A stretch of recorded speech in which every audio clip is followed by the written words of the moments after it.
iba na yun. Oo. Tsaka bakit ka kakakatok? Eh, meron kang Mga anak, key. tsaka, oo. Yun, di ba? Diba? Talagang nag-check siya, no? Oo. Gawain nila siguro. Titignan ko sino Mamaya, magbubukas. oo. Tsaka hindi, nakita Mamaya eh. biglang itulak ka, di ba? Wala ka na. Loko.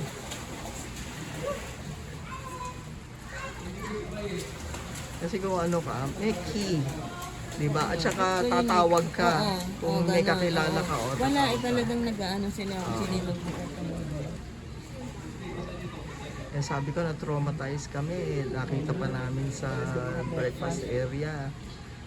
Maya-maya. Baka hindi, ang pangit. May mga lalaki, di ba nung umakit tayo? May mga lalaking nandun nakaupo. Pinig mo nga Baka nag-aabang style nila. Kaya nga. Nag-aabang ng kwan. Baka hindi nakakita ng na-pick up sa doon. No? Di ba?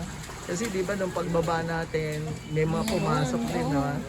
Sabi ko, Parang tatlo pa ang tayo babae. Nene, kaway-kaway! Oh, kids! Kids, kaway-kaway! Oh.